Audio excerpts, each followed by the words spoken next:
Thank you guys all for tuning in. This is our post Lake Placid Ironman, I guess, talk. I'm Joshua, And I'm Andrew. and yeah, let's just get straight into it. So, I mean, I guess like the Ironman, like being that's like divided pretty well into like the swim, cycling, and then running. I guess we'll just kind of go in that order. Um, but yeah, so like starting with the swim, like. Felt pretty good in the actual waters because it was actually my first time in the open water. So yeah, Andrew, you're telling me how like swimming in open water, like you get scared or like there's like a sense of fear, right? Uh huh. Yeah, that's what I'd think. It's definitely more Yeah, and I scary think than a pool.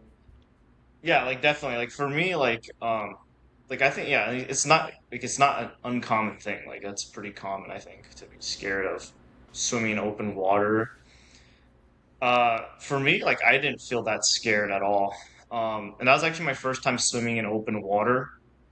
It's also my first time trying out the wetsuit, which is probably not recommended to do everything like that, like last minute. But Right. like I'm in New York. Like I'm not going to be swimming the Hudson River. That place is like it's so freaking nasty. Like it's Uh huh. terrible. Yeah. Uh, Right.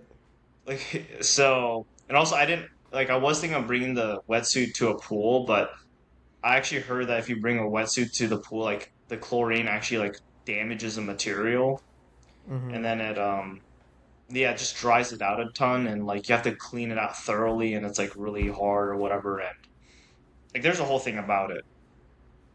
Yeah, Right. so Right. I'm not gonna do that. Let's see here, like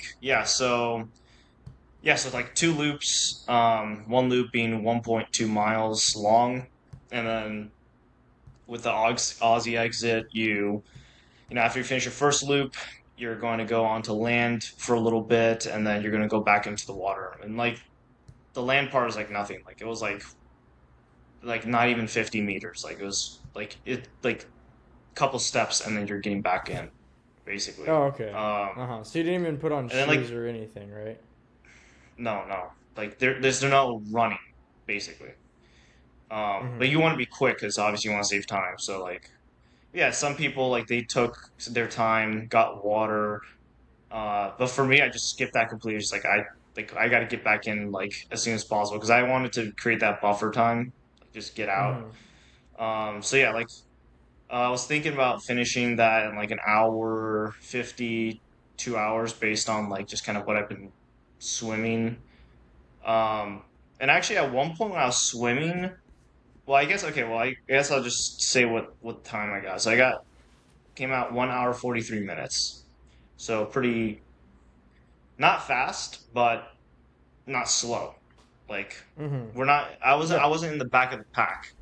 Actually, I was. I actually was. I'm actually like for compared to other people, this was considered like slower, Right. Right. Right. but But it was your it's first not. No, time it's too. not. Yeah, It, and also it I wasn't wasn't your. like competing hard. Like I didn't care that much. Right. Right. Right. I see. Okay. Okay. Well, was there any like point in the swim where you're like you had to push through, or was it kind of just like you just kept going and that was it? Like okay, so I'll tell you this. So it's really disorienting to be swimming in open water with a lot of people because at one point I was a little bit nervous. I was like swimming in the wrong direction because it's like you're not like it's not like a pool. Like in a Uh huh. pool, like you get like it's very clear water. Like you get the line, that guides you. So it's like Right. you know You which can just. direction you're swimming. Uh huh. Yeah. But then in like the open water, like the way how I knew which way I was going was mainly just like seeing the people around me kind of swim in that general direction. So I'm like, all right, I'm just gonna follow these people. But I don't know if Uh I'm huh. swimming wide or if I'm swimming tight. And what I mean by that is like basically they had these like these kind of buoys like laid around like Right. they had like these like these yellow ones which is like just telling you you're going straight. And then at each corner they have the red ones so that you know like when to turn. Mm-hmm. And I thought like that was going to be straightforward. I thought like, okay, like that's easy enough. Like that's like I'm looking at this. This is obvious, right? Like, like Yeah. that's easy. Like we know which direction, just swim straight. But then like when I'm actually Mhm. swimming, like the perfect form is to look straight down, one goggle in, one goggle out, and like eventually like I start kind of veering off to the side. Like my idea was I wanted to stay in tight because I didn't want to go in, because if you went out wide, you're gonna swim further versus if you swam in Yeah, yeah, tight. yeah, yeah, yeah. For sure, yeah. And okay, so then like there's like a whole bunch of people before the race, like everyone's just talking, and they're all saying like how like, oh, I'm gonna go out wide. The reason why they all went out wide is because they were talking about how like essentially there's a cable. If you went in tight, there's a cable that you could see under the water, and that cable actually guides you like pretty well, um, like how to like swim, like the general direction of where you should swim. So it's basically Yeah. like a like in the pool, like the line that you see, like Mhm. it's Okay. perfect, it's tight, and you know where you're going without having to like kind of like tread water and just float there and just see. So basically, like literally everybody was saying like I'm gonna go out wide and I'm not going to go in tight because if you go in tight, people are talking about how like, oh, they're gonna trample you and swim over you. Like everyone's gonna be Oh. fighting the cable. And Uh-huh. then I was like thinking like, oh, well, I'm not like a strong swimmer. Like I'm not swimming like fast times, so it's not like if they trample me, they're like I'm gonna get like a ton of tramples basically. And Right. so then when I heard that, I was just like, shoot, like because originally I was going to go with the cable and go in tight because it just made sense to save time. Mhm. But after hearing that, I'm like, well, shoot, I don't also want to go all the way wide. So I kind of like picked a middle ground, and then like if I wanted to change it any time, like I was gonna go in tight or go out wide. And yeah, so like swimming kind of in the middle area, I was like, dude, like I don't even know where I'm going. I'm Mhm. like my pace was fine, like it was fast at that time, but it's like, dude, for all I know, I could be giving myself extra distance, and I may be on pace to finishing, under an hour or something, but I'm not on pace. Who knows like how much further I'm swimming. So I was like I got to go in a little bit tighter. If like I'm swimming pretty decent, so if they want to fight me, then I'll fight them, and whatever. Wow, So then, okay. yeah, so So that there's a I bit of went in tight. strategy involved. There's a bit of strategy involved Yeah, with this long yeah. So like distance swimming. it's terrible. Yeah. So like I went in tight, Mhm. and then it turns out nobody's fighting over the cable. Like Oh, nobody, okay. like there's nobody there. Like nobody is there. Uh-huh. So I was just like, so it's like a free cable. Like I'm going in tight. I know exactly where I'm going, and nobody's fighting me. But everyone was telling me how, oh, I'm going to go out wide because like people are going to be fighting over the cable. Nobody was there. Two people were there. Like, Uh, so my theory is like the reason why that happened is probably because I think everyone was thinking the same thing and they all kind of went out wide. So so like for me uh-huh. it was like I was like the only one that's like, oh, I'm just gonna take the cable, like screw this, I'm risking it. But everyone else just went out wide and just stuck with it. So then I was like sweet, like I didn't get kicked once, like no goggles flew out or anything, like it was Mhm. perfect. I saw the cable the whole way and that was super nice. Cause like say like on the first like half the swim on the first loop, my goggles started getting like super foggy. Oh, So yeah. Mhm. I couldn't see like I couldn't see anything. Like even when I was like treading water, like I couldn't see any of the buoys, like I couldn't see any of that. I couldn't really I barely could see like where the swimmers were swimming. So it was like so difficult to know like where I was, and it was pretty bad. But like I was like I need to go find this cable because this cable is like what's going to help me go in the right direction. So then, I stuck with the cable, and then since that, I just stuck with it the whole time because nobody was fighting over it. I was like, this is like the perfect, like this, Mhm. just like I'm not. This makes no sense to go out wide at this point. So then, yeah, then I just kept with it, like from that. And the second loop was pretty smooth, like nothing interesting happened. So when you So got out of yeah, the I water, mean, did you like wipe the fog off your goggles or did you just keep going?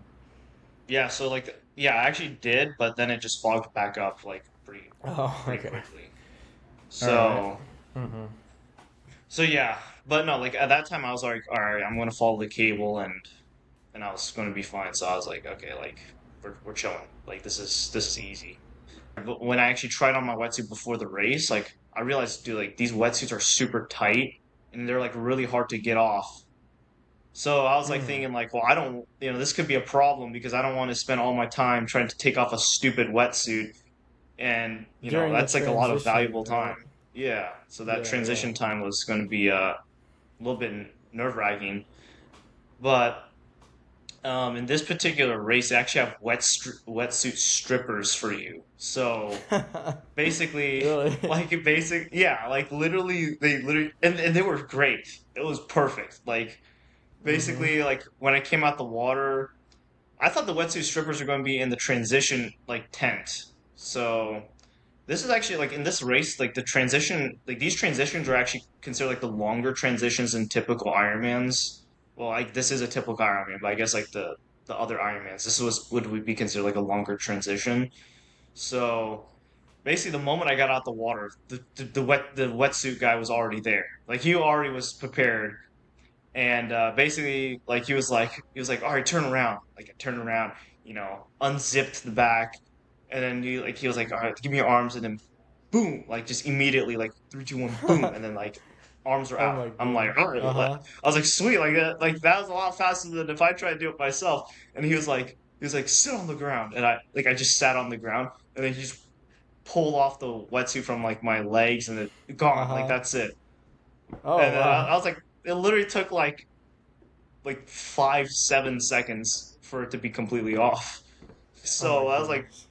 that's like super quick because like when I was trying to do it, it took me like a minute or like 30 seconds or something because it was like, you know, like I had my watch on. I was thinking like, oh, I'm gonna take off my watch and like then it got to my ankles or heels and that took a little bit. So like yeah, like he Mm-hmm. you Mm-hmm. did a great job. And then like basically from there he passed me the wetsuit and he was like, all right, go up to the transition area. So you know most people would advise you to kind of walk it out or like I don't know, like just take your time, whatever, conserve your energy.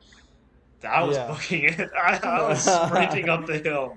I was Uh-huh. like, dude, get me to that bike section immediately. Like I'm a runner, man. Like this is what I'm supposed to be doing. So Mm-hmm. like while Mm-hmm. everybody was like, yes, like all of our legs were feeling like jello because like we're kind of a little bit disoriented from the swimming, not really using our legs. So like yeah, like most people were kind of like hiking or like doing like a little light jog. Dude, I Mm-hmm. was the only one sprinting up that hill. And Oh then like yeah. I remembered when I was like I was just carrying the wets like over my shoulder, and then like I was just like I was just like hustling up the hill, and I remember like the people that are like watching around us, they're like, oh yeah, that's what I like to see right there, because like I was the only one sprinting up the Uh-huh. hill. I was like yeah, so I was like super validating. Uh, Mm-hmm. Oh, that's so funny. okay, so then yeah, like transition one, right? Yeah. Transition one was pretty good. Like hustled up the Mm-hmm. hill, got into the tent, I already, wetsuit was already off. All I got was in my bag was my arrow helmet, my glasses, socks, like kind of like paper towels to dry my feet. That's all I did. And then your Um, biking and then your cycling shoes, right? yeah, the cycling shoes. So that was like super straightforward. Like I got out the transition tent pretty well. So So how do they do it with the bikes though? Like how do they have like all those bikes lined up so everyone knows where to find their bikes and like find their gear? How do they do that? so that's all like numbered. So like my number was 2133 and like they basically like would assign each row like a range kind of like okay, so you have like 20 like 2000 to 2100 is going to be like this row and then it's like all numbered. So So and it's also like a like huge before like there's like tons of rows then, right?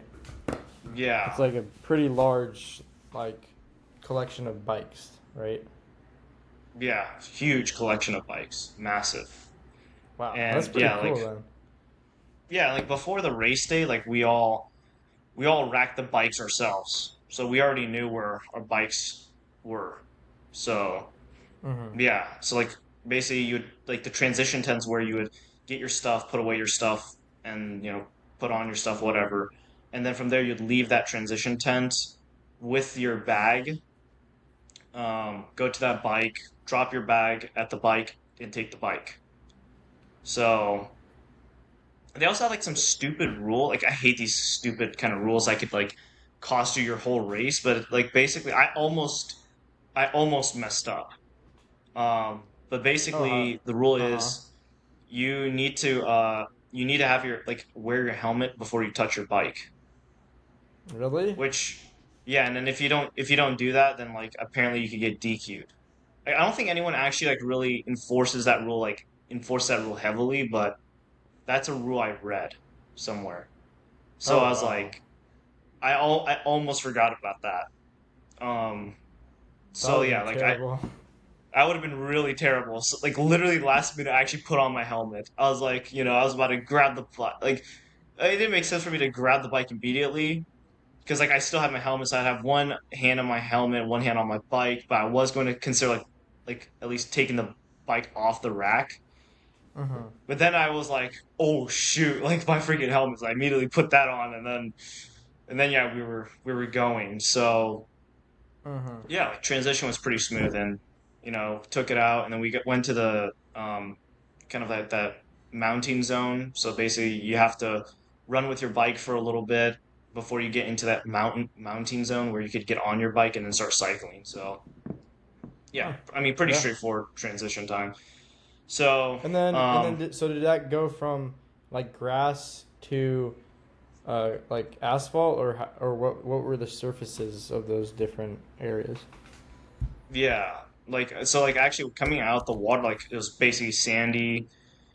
And then, when we're running up the hill to the transition area, um, that was be on asphalt surface, but they put a mat over it or like a rug Oh, kind of I material see. Okay. and lay So that your out feet wouldn't for get like hurt. all the way. Yeah, and then we went to the transition tent, which is kind of also a bit of asphalt. But no, mostly that transition area was grass. But yeah, area where you mounted was all asphalt. Okay, yeah. And then Yeah. so then it was asphalt for 100 miles after that, right? Yeah, it's like yeah. So the biking section was 112 miles of biking, Oh wow. and yeah, and this particular course is pretty brutal because we had to climb up like around like 7,000 feet on the bike, Mm. And that's a and lot harder than running up 7,000 feet that's yeah, because I it's on a I believe bike. so. It's yeah, I did not like it. It was pretty rough, especially with my bike. My bike was a budget bike, it was a piece of crap. Like Right, everyone right, else had right. these like crazy like 4,000, not even 4,000, that's like $10,000 bikes, like these triathlon bikes. And then I had my piece of crap bike, and I was like, like I was about to start cussing out my bike and say, like, get up the hill, like, let's go, we gotta go. Because, like, all these people would pass Yeah. me, and it's like just Oh so, yeah. like, it pissed me off a little bit. But no, I was still passing people, actually. I was still pulling weight. Uh, but yeah, like kind of like how the course went was like on the biking section, so two loops, kind of the same thing. Like actually all of the parts were two loops, which I didn't really like. I don't like two loops. I like, big, everything is like new. I don't want to like redo, terrain that we've already done because like that just kind of like makes you like remember certain markers and be like, "Oh man, I got this much left." And you start doing the math in your head and like it gets too much. But Right. yeah, so then like okay, so first loop was pretty good. Like it was a blast. So there's sections that you can go down like 50 miles per hour if you bomb the hill. And then And so it's what like were the conditions like? Was it raining or pretty dry? yeah. So It was first dry. loop was first loop was really nice. It was just a cloudy Oh. day, not Mhm. too hot, you know, just very ideal conditions, right? Yeah. Yeah, and then this is called keen descent. So basically coming out of the that bike area that we came out of, you just descend straight down like crazy. Like it's like yeah, that's like the 50 mile, 60 mile per hour descent you could do. Whoa. Like for me, it didn't make sense to do that. It's too Mm-hmm. dangerous. Mm-hmm. I didn't feel that comfortable on the bike. I'm not competing for a fast time, so I didn't care. And actually, like, so I actually turned. I did the math, right? I did the math on like how much time am I actually saving if I were to just say bomb the hill at 50 miles per hour, 60 miles per hour, like just Right. to keep in the back of my head. So I did the math, and it turned out that the difference between like a 30 mile per hour bomb and then like a 50 mile per hour is like 2 minutes or a minute that you're saving. Yeah. So it's So not really when you're just trying to finish. That's not even worth the risk. yeah, especially like if you lose traction, like dude, it's not even like a risk that you're like not just for like you're not just risking the race, right? You're risking like everything after the race, and I'd rather be able to be at least somewhat functioning after the race. Uh, Right. so yeah, For like when sure. I went down those hills, I just made sure I was on the brakes when I needed to, especially on some sharp turns. Like there were some turns that were pretty, sketch, definitely. Like if you weren't on if you didn't brake good enough, like you were gonna fly out. Like Oh shoot. you won't. I mean, I won't say you would necessarily die, but I mean, you could because you're going super fast. But yeah, so no, I was like pretty smart with everything. And like when I saw opportunities to bomb down the hill, like if it was like straight or like the curve was like super wide and wasn't like a sharp turn or anything, like yeah, I went up to like when top speed was 41 miles per hour on the bike, which Okay, that's moving. which yeah, so yeah, like the bike was shaking a little bit. Like I think when I was doing that 41 miles per hour, I wasn't even on my brakes at all. I was in the aero position, so I was just on my aero bars. Mm-hmm. So it was a bit sketch to be honest. But But you yeah, made so like it. first loop was pretty good. Just bombed the hill the first loop, whatever. Then we start climbing the hills, and okay, so like they basically call these hills like the three main hills. They call it the baby bear, the mama bear, and then the papa bear, right? Mm. Mm-hmm. And that's like towards the Okay. end. That's like the last part of where you're starting to ascend back up to like where we were originally, and then you bomb the hill back down again, right? Oh, I see. Okay. They always talk about these bears. They call it the bears. Ah, The okay. bears are complete BS. Those hills weren't even that bad.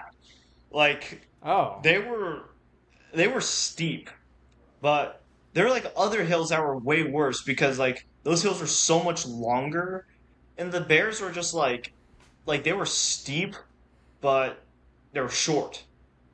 So like Hmm. as long as if you build up like decent momentum up, a decent amount of the hill, and then just kind of grinded it out a little bit, like it's not even that bad. And plus, like you're already pretty much there. Like you're pretty much done with that. You're gonna either bomb down the hill again, or you're gonna be ready to finish your biking. So Right, the right. Bears So are it just wasn't that BS. bad. Like no, it was pretty. I mean, I'm not gonna say it's just easy because it wasn't, but it was like it So was the pretty. biking. So It your was fears of the overhyped. biking being the hardest part. That wasn't. I mean, it probably was, right? What? I mean, what do you think was the hardest part? Yeah, Was like it the I mean biking? the hardest part is definitely the biking because that's like I'm not comfortable with it. I always complain about this, but I think it's a valid complaint. But I mean, at the same time, I'm doing it to myself, so fair game. But like I hate how it's like I feel like the more you pay for the bike, the faster you're gonna go. Like that's what kind of irritates me. It's like I could be in like better fitness than someone else, but as long as someone else just spent more money on a bike, they're gonna move faster. And like I'm just like, dude, like I don't like sports that are pay to win. Like I don't want to Yeah. be in a paying competition. This is Mm-hmm. physical athleticism that we're competing against, not money that we're trying to Not compete how big your against. wallet is. Exactly. So it's just like, Uh you huh. know, In that case, but no high it's school whatever. student. really is going to be able to compete at a high level unless it's like all they do, No, or no, no. or They college student as well. most people are most people are like middle age people that are competing. So I was like Yeah. probably I don't know if I was the youngest, but I'd say at least I was definitely one of the youngest in the race. Uh, Hmm. but yeah, like I mean, there was like over 2,000 people that signed up for this race, so we got a good amount, right?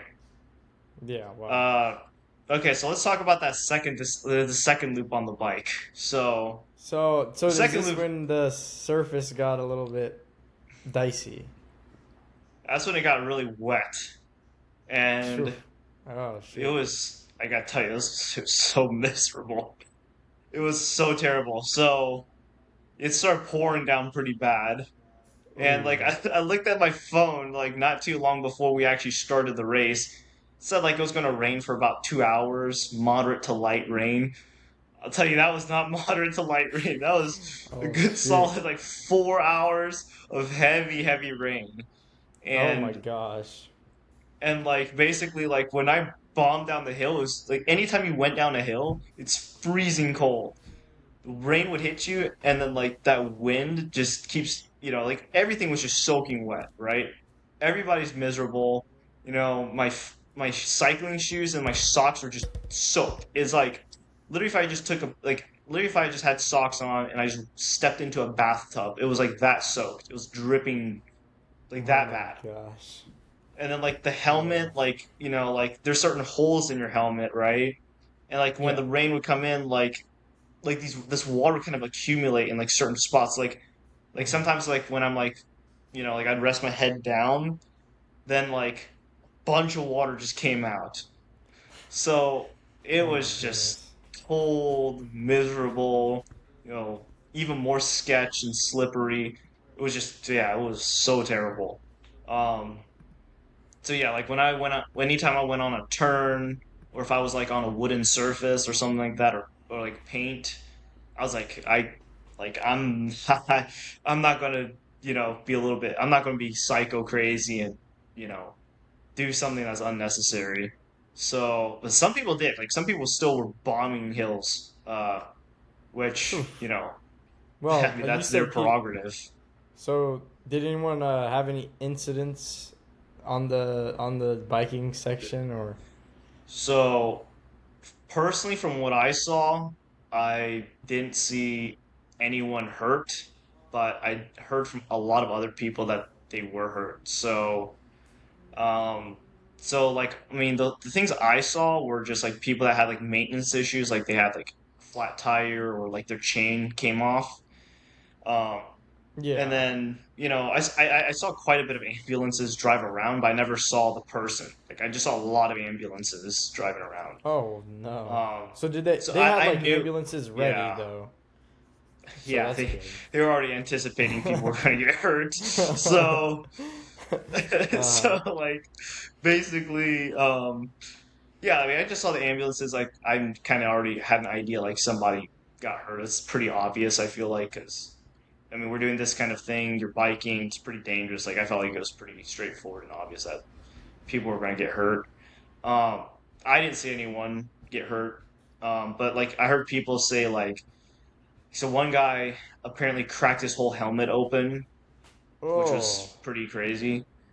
Um, shoot. yeah, he was like no one died. Like, it was just pretty bad injuries. So like one guy cracked his helmet completely open. I also heard like a girl was telling me how like she was biking and then there's this one girl that she said like she saw one girl bomb down a hill. They're coming up on a turn. She couldn't really like turn fully because it was like pretty sharp or whatever. So she actually ended up like flying off into the ditch. And then Oh. basically like yeah, so she like kind of went up and then went down into the ditch. And you didn't see her, but basically like it took a moment and then she just said like she just heard a scream. And like yeah, like it's just like it's super dangerous. Like that's what I was like saying. It was On like the wet? yeah, I don't know if it was a wet section or whatever, but it was just Wow. just bombed down the hill. I assume it was, but I for me, it's just like again, like I'm just saving like 2 minutes if I was to bomb at 50 miles per hour, but like your whole race is going to end over 2 minutes. Like that's That's not like not a worth fair it. risk for me. If I was like trying to compete for like a fast time or something, it made sense. Or if I was like that close to a cutoff, like that'd be more justified. But if I was like chilling on cutoff time, making decent ground, and like feeling healthy, and things like that, I'm not gonna do that. Um, Yeah, for sure. but yeah, like so those are just some of the injuries I heard. But other than that, I didn't really hear too much. Most people were safe, being careful with their speed. Um, Honestly, for me, I'd say I was kind of more the aggressive one when it came to like going down the hills. Oh, Um, really? Okay. because like I would say like when it came to like the sharper turns, I would say I was like more average in terms of like how I approached the turn.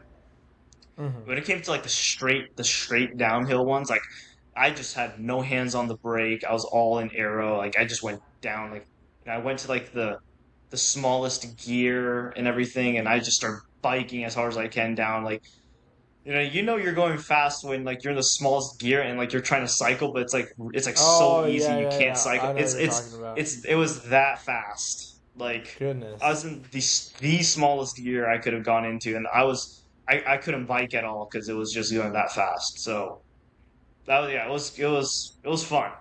Um, and yeah, the Bears once again. That's just the Bears are BS. Like it's just so stupid. Um, Mm-hmm. Yeah. so yeah, Well, like so what would you say the hardest part of that 112 mile bike ride was? Was it like the end or? that's I'd say kind of the beginning. There's just like this one like super. It's not a super steep, but it's like pretty steep kind of hill, and Mm-hmm.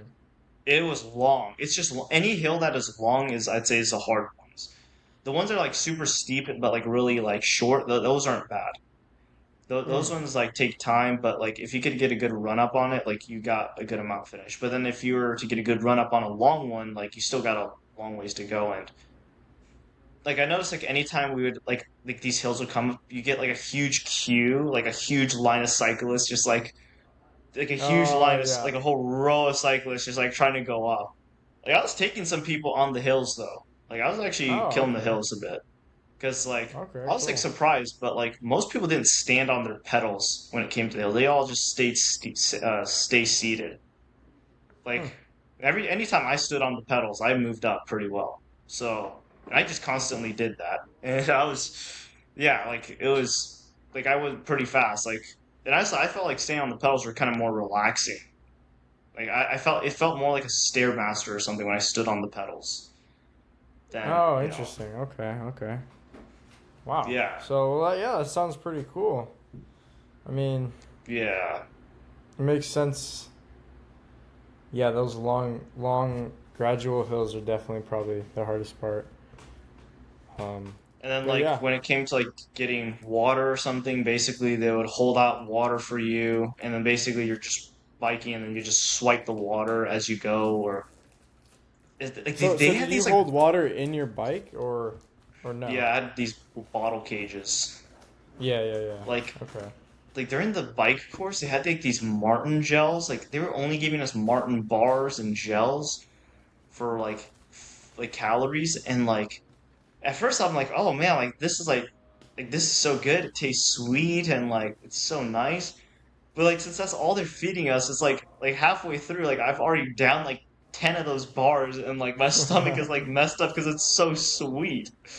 And Oh I'm like, oh my yeah. goodness, like give me a burger or something. Like I'm trying to get some real food down my stomach because like I've just been eating nothing but sugar.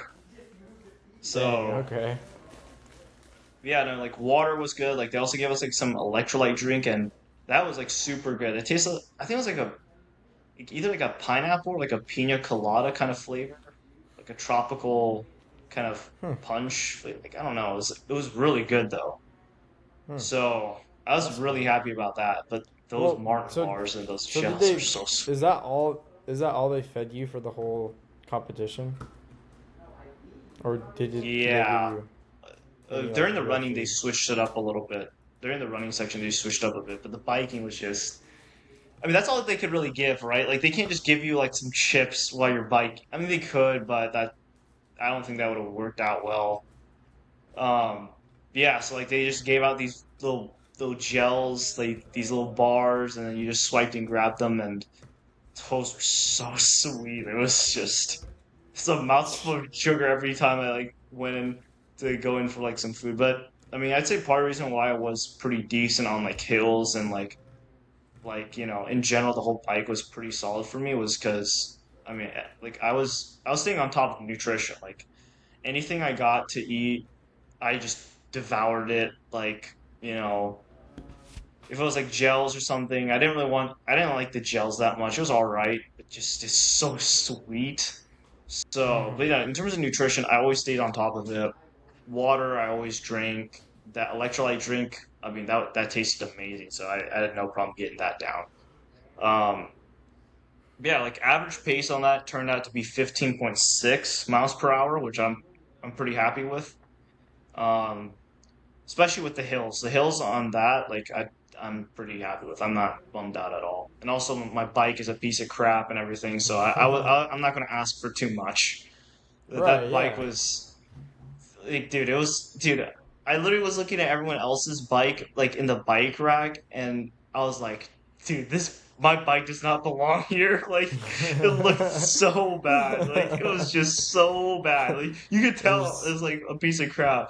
Like, I just literally got like I just like DIY'd some like some BS aero bars on there. Like, theirs came out like fully kitted out. Like you could tell like their bikes were like meant for for this. Like like either they had like a really good bike frame and then they attached some like, $400 aero bars on it, or they had like a triathlon bike which already had some really nice aero bars on it anyways. But then for me, I just did some BS with like a stupid aluminum road bike and got like mm-hmm. some $100 terrible aero bars that gave me wrist problems, and I just screwed it onto my bike and called it good. Oh my So gosh. yeah, like That's literally, crazy. so literally the pads, like when you're like holding your arrow position like this, like the pads for your elbows, literally it's like a sticker. Like it's like you just peel off like the what is it called? Like the kind of the paper or whatever, and then you just stick it onto the thing, and that's your padding right there. Oh my It's so gosh. terrible. Oh And then wow. like I brought my bike to a bike shop before the race for just general maintenance, just like fill up on tire pressure, change out like brakes, whatever. And like when I brought it in, like like the person literally said like, if I were you, I'd take out those aero bars. And I'm just like, yeah, yeah, I know. It's pretty crappy. He's like explained to me how like those aero bars, like people like attach them to road bikes all the time, but these bars are not meant for road bikes. They're meant for like triathlon bikes. And he was saying that like they work, but they're not going to be comfortable for you at all. He said like just invest in a good $200 aero bars, whatever. But for me, I'm like, I'm not going to be doing Ironman forever. I'm just going to do Ironman once, you know, get it over with, and then if I was going to continue to do this, yeah, I'm going to buy some freaking kitted out stuff. Like I'm going to really Yeah, invest into yeah. this. But Like actually, if that was your main sport and you're like trying to, drop your time by a couple hours, then yeah, yeah, it would make sense to, invest. But yeah. yeah. So yeah, yeah. So yeah, piece of crap bike, piece of crap air bars. Have no problem throwing that out tomorrow. Like it's just so terrible. So you won't be Okay, but riding a yeah, bike. You won't be riding a bike no, for a long no, time. no. Freaking hate that thing. So terrible. But okay, so after the bike section, which was great that was finished. It was so great that was finished with the bike. We went to transition two very smooth. They just took my bike for me. They racked it up for me. Legs were feeling fine. Legs were perfect. Um, you know, Really? didn't feel like Even yeah, like so, didn't like feel your like jelly at quads were all. fine.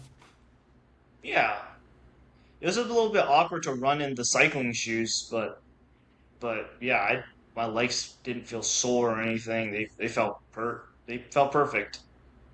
Wow. Okay. Yeah, like the first mile I actually ran in the marathon, like I dropped like a 5:40 or 5:51 or something. Why? So, Why'd you go out that because hard? it was going downhill a little bit, and also because I don't know, I didn't feel. I was trying to go 8 minutes per mile on the marathon, So, well, but so what was it? How about you go through the transition between the running and the biking? so that transition period, like it was so good because my socks were soaking wet at that time.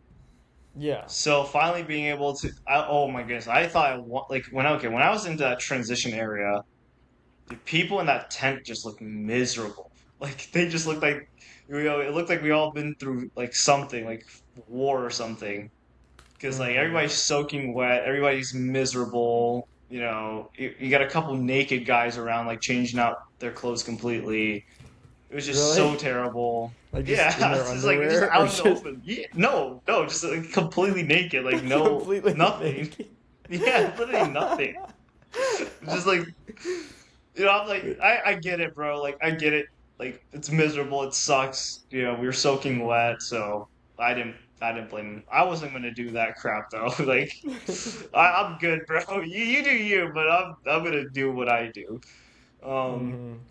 but the main parts I just switched over to socks and the shoes, and dude, like my feet were like pruny, like super super pruny. Oh yeah. Like man, if I went, a lot longer, like I definitely would have gotten trench foot or something because it was really bad. Dang. But yeah, so transition went pretty smooth again. Just took off the shoes, switched out. So actually, at first I thought I didn't have an extra pair of socks in the bag because when I opened the bag, like, I don't know how, but like the socks just kind of flew out and were on the floor, and I didn't realize it or whatever. So I was just like digging through my bag. I'm just like, oh shoot, I didn't bring an extra pair of socks. Like, oh, I'm That would have been screwed for terrible. this Oh my next part. goodness. I was like, Right. oh shoot, I'm so screwed for this next part. And Mm-hmm. I'm just like getting prepared to leave. I'm like, well, could I at least like dry my feet and at least like try to squeeze out the water from the socks right now, or like I was like getting ready to like put on my shoes and just kind of walk like I'm like whatever like yeah, I've been through worse. It's not the end of the race or anything. It's just gonna be It's more nothing. uncomfortable. Nothing compared to 100 miles. No, 100 miles is way worse than Ironman. Ironman was pretty easy Right. compared to Right. the Right. 100 miles.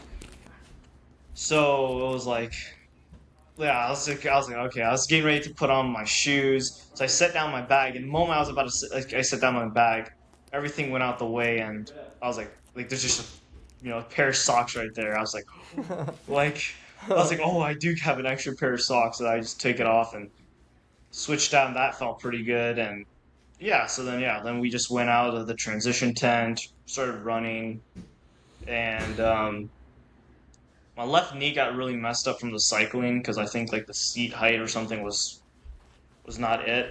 I don't know what happened, but just left knee's like really messed up.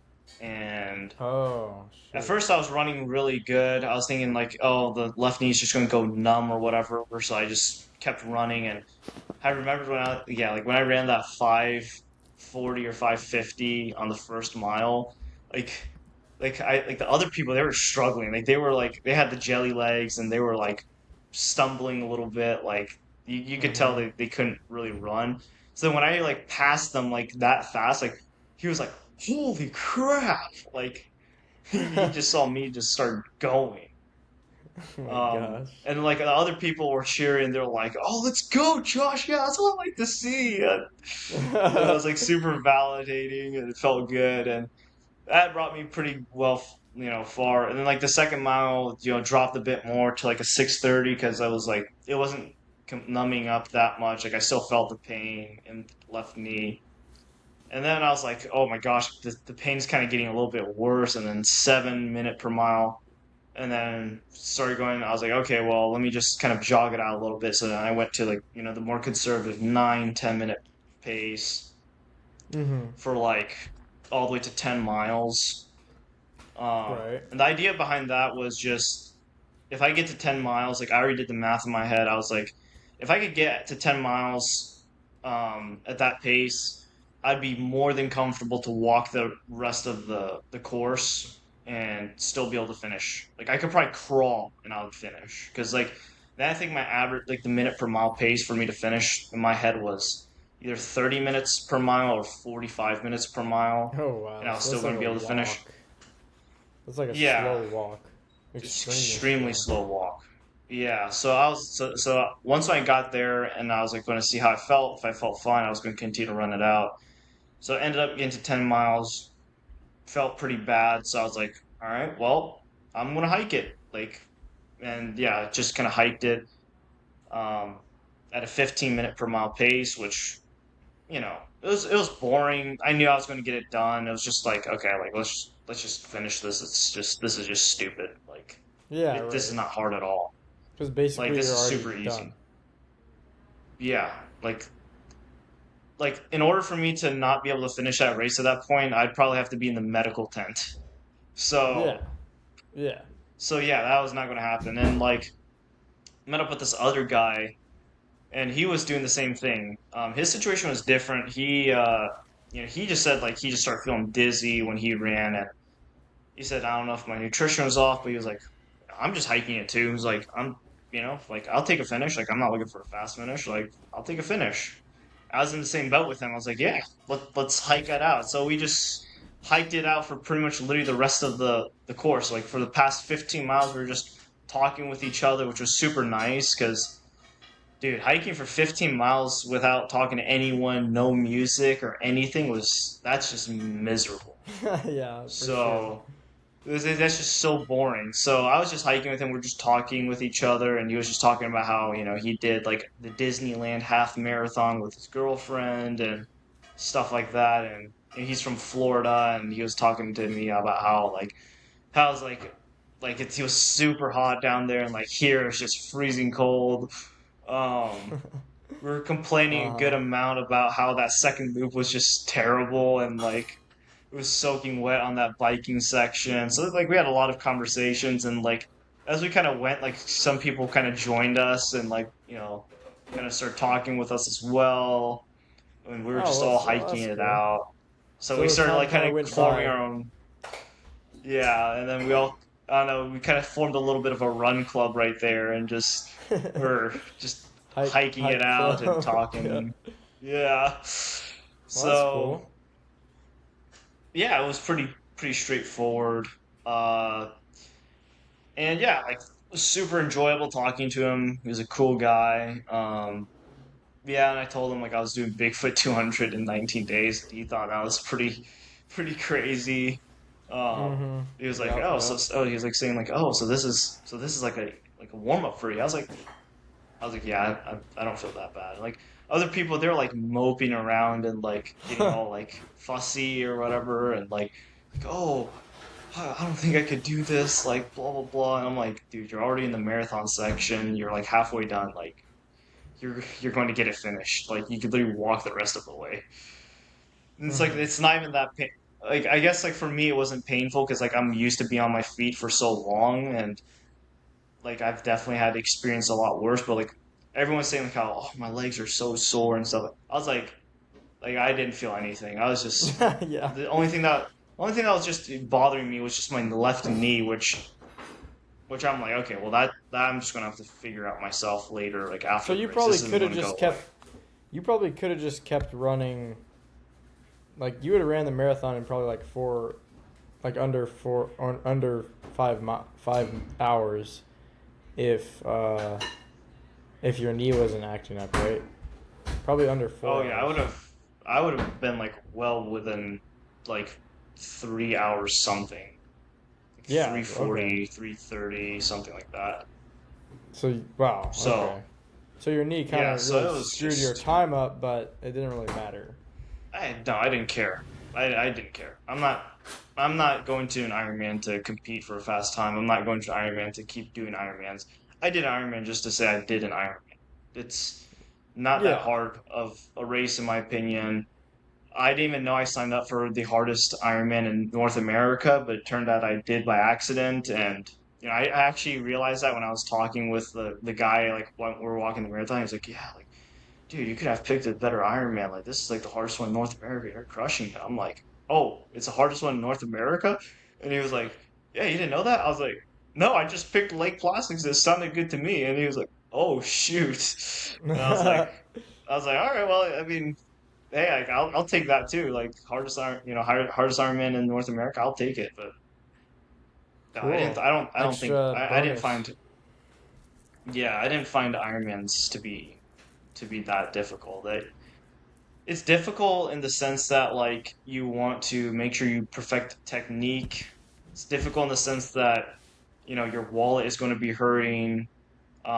It's difficult in the sense that you do need like a certain level of fitness to do it, but if you want to compare that to ultra running, that's like nothing in comparison. Because I feel like the difference between those two is like if you were not going to finish an Ironman, it would be because something severely wrong had to have happened. Like you would crash, you would have like mechanical issues on your bike, something that's just not really kind of in your, I guess it is in your control, but I'd say something that is something that you really couldn't really directly, you know, like it's not Predict. something you could like directly recover from, yeah, or predict. Um, Yeah. but like in ultra running, that's like you just have to toughen it out. Like that's just like It's more the thing is like mental. I could yeah, I feel like if for an ultra run versus especially in like the 100 milers, the difference is like I could train for an Ironman. I feel like I'd be pretty confident to finish an Ironman, knowing that if this was the hardest one in North America, and apparently it's like the top five hardest in the world, like knowing that I didn't train that hard for an Ironman, like because like I trained for like 2 months or 3 months for this, and I Right. was like thinking like if I didn't really train that hard for the Ironman, like I felt like I don't know, like if I finish the top five hardest Ironman in the world, like I know like if the other Ironmans are definitely going to be easier and like as long as we just train for Ironman, I feel like you'd finish it.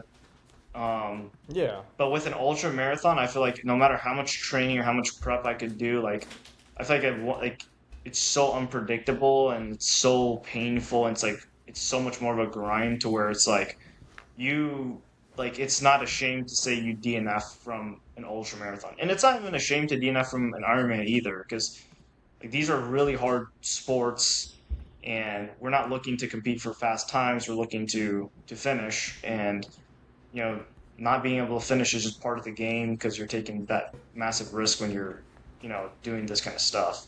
So Yeah. Yeah. For sure. So, yeah, I how know. about you I walk mean, me through Bigfoot's like definitely going to be. yeah, right. How about you walk me through like that last mile and what it was like to, finish your first Ironman? Like what'd you feel? Was it just all right, whatever, or what'd you think of it? Yeah, like if you look at the video, I wasn't celebrating or anything. I was just like, just take me home. Like, I didn't feel that I didn't feel that accomplished because I knew kind of in the back of my mind I was going to finish it. So Mhm. it was like I was just looking at Bigfoot the entire time. I was just thinking like I was Oh more so thinking no. like, dude, how is this knee going to mess me up at Bigfoot? Like that's what I was thinking about. So, Um, well, how's your knee I doing now? wasn't. Cuz It still hurts, but I think it's getting better. I'm still icing it, still like doing red light, doing all that. It doing hurts like everything you can. yeah. Yeah. I think it'll heal up. It's like cycle knee or something. It takes like maybe 3 or 5 days to heal completely. Oh, So okay. So you should be I don't all think right. it's no, it's not. I don't think it's going to take 19 days to recover. So I think we should be good to go when that comes. But yeah, Mhm. I mean, in terms of the Ironman, it's tough. It's fun. There's a lot of variety. It's very technical. I'd still recommend for people to do it. Just um, if you're willing to put in that cost, because I actually looked it up. So basically, okay, I guess like just breaking it down right here, because I actually wanted to figure out like how much I actually spent on the Ironman and like Mm-hmm. how that compared to other people. So essentially, race fee is pretty standard. That's $950. Oh wow. And then I spend 1,120 for my bike, $110 for aero bars, $300 for my wetsuit, $20 for goggles, $30 for my tri suit, and then $40 for the aero helmet. And Hmm. those are pretty much the main costs. So that came out to around 2,500 spent in total for the Ironman, um, So it's not which cheap. is that's like it's not And that cheap was the if budget. you were That to was when you were just doing it that budget. they consider $4,000 a budget. Oh wow. So you So were well under that. way under, yeah. So this is like I would probably be I can like probably confidently say that I was either the cheapest or one of the cheapest like spenders for the Ironman race, which I Wow. have no shame in because I I'm not going to return back to Ironman. I'm not going to drop $10,000 on a bike and just do an Ironman once. It just doesn't make sense to do that. Right. So you did the poor man's Iron Man. Yeah, this is the this that's it. That's the poor man's Ironman. $2,500 for the poor man's Ironman. So Yeah. yeah, yeah, like Hmm. most people they were dude, one person was like flexing about how he was spending like 4 grand for an Ironman and like people around it. Like that was like before we were I got about to enter the lake, we're just waiting. Um and essentially like he was like saying like, oh yeah, for this Ironman, like I spent a total of like $4,000 for everything. And the people around him were like, oh really? Like you spent $4,000 for the Ironman? He's like, yeah. I was like, oh my gosh, how'd you do that? And then I said, oh yeah, I spent 2,500 for the Ironman. They're just like blown away.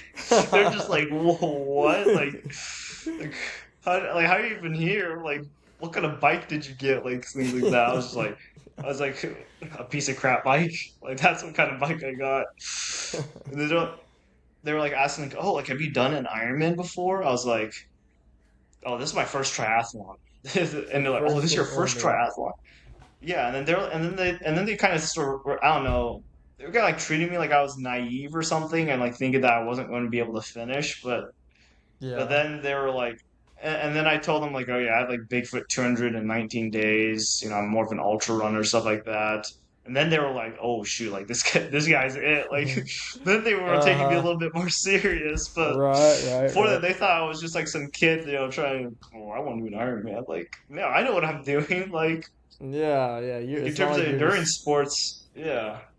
you're like among the elite for sure. The Like I know youngest what I was doing.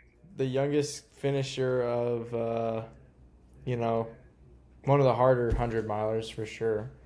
But I mean, yeah, for sure. Yeah, and then Yeah, we're you gonna know what you're start doing. tackling one of the hardest 200 milers in the world. Yeah, yeah. So Bigfoot 200. It's really hard. I'm more worried about that than the Ironman. I looked at the Ironman as more of a training session, as more of, do something out there for fun, something like that. I didn't look at it as a like competition. a bucket list Um, item more. yeah, like a bucket list item. It wasn't, you know, I didn't think the Ironman was hard at all. It literally felt like, I'd say that's equivalent to like a long run for me on the weekend. So that would feel equivalent to about like a 50-mile run or like a Oh 60 wow. mile run. Mm-hmm. But it's nothing in comparison to a 100 miler because the Ironman, you're not going overnight. And that's what really makes the hood hunt, like not even the hood 100, but just 100 milers in general harder Right. is the fact that you're going to have to go overnight. And when you go overnight, that's when everything just shuts down pretty bad. And you're on your feet for so long, so it hurts a lot. But for the Ironman, you're not on your feet all the time, so your feet don't hurt at all. Like like the Yeah. pain is so much worse than the 100 miler. A 100 miler is like you're going up, down, hallucinating, all this bull crap. And an Ironman, you're not hallucinating. You're just your legs are a little bit jelly after the cycling, and you got just a marathon to go, and you know, and the marathon's not even that hard because the cutoff time is so generous, so It's it's not like even six like that hours. bad. It's just 7 hours. 7. Oh wow. So it's So that's not so even bad. generous. Exactly. So that's the thing. Is like Ironmans, I feel like are more for cyclists than for runners because that cycling part is the part that I'd say takes most of the people. Once you get to like the running part, you should be able to finish because it's like Cause you can go at like, you know, 15, 13, 16 minute it's miles, like right? 13, 14 minute per mile. Oh, okay. Yeah, so this is pretty easy then.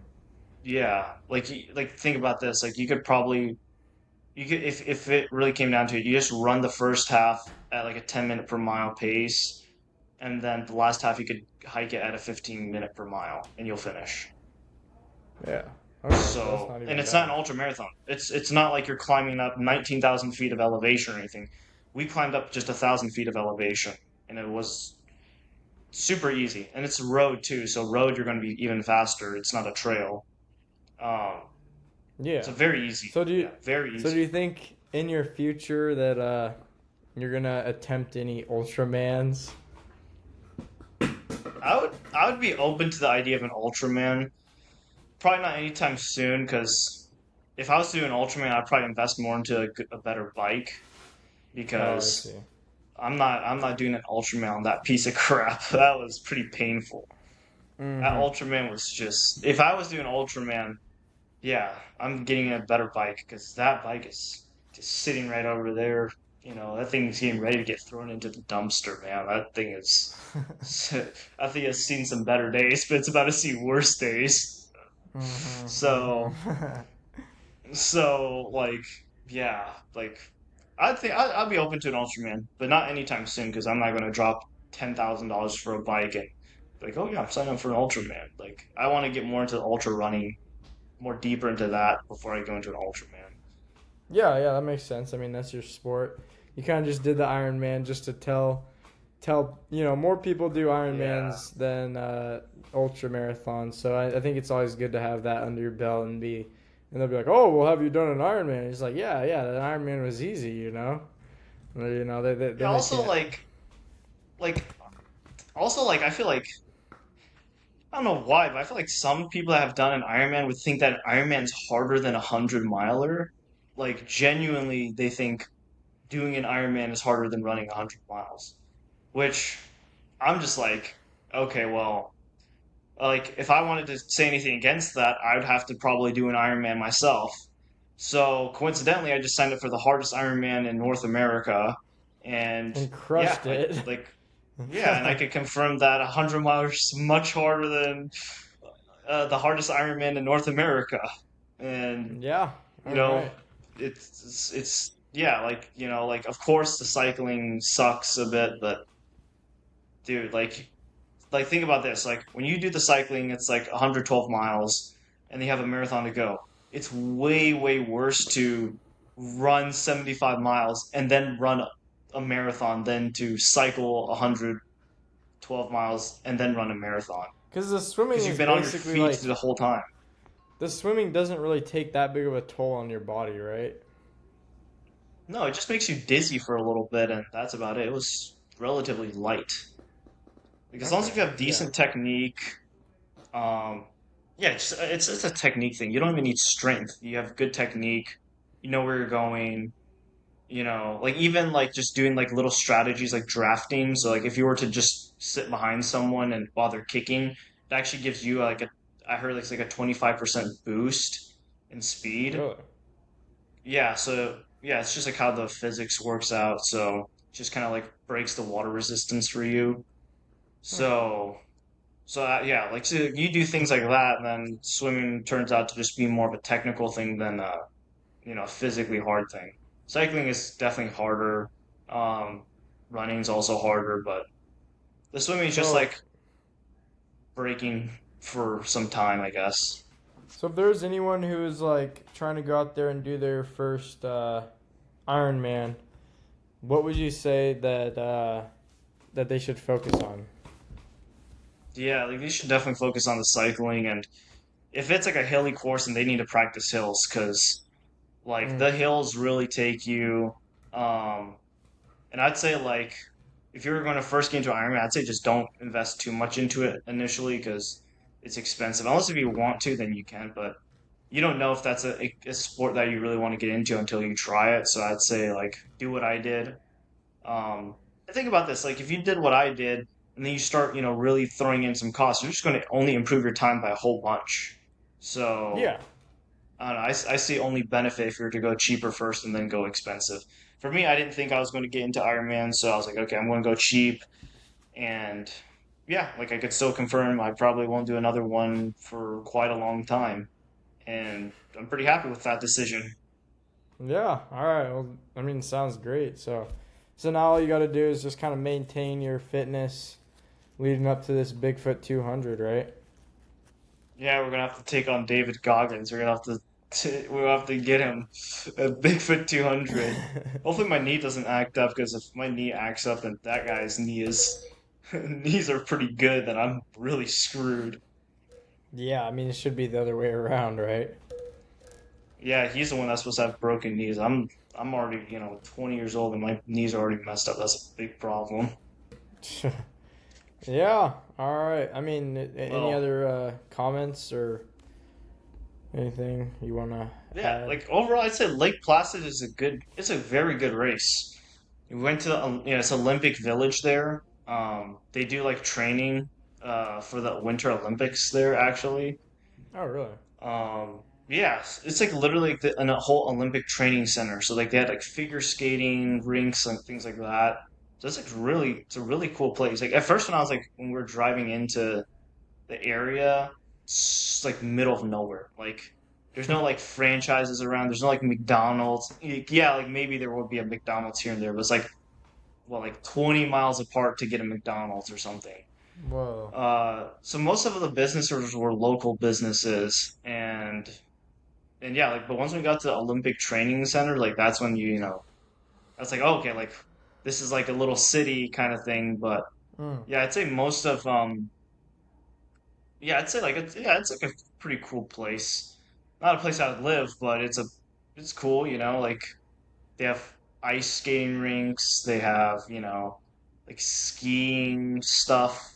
Like I think that they train more for Winter Olympics there than like summer. There's no track and field or anything. It's a cool place for sure.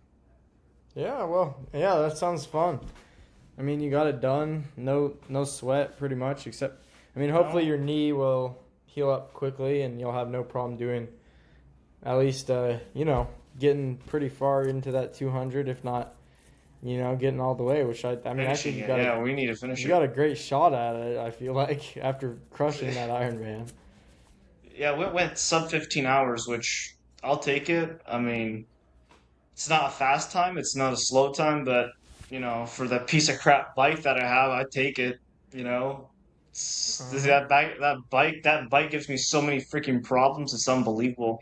And I think this bike, the last thing that this bike wants to give me is some knee problems. So yeah, that thing's about to see the garbage bin real soon. Yeah, yeah, yeah. All right. Yeah, Well, but yeah. Good. Good thank you all talk, for right? tuning in.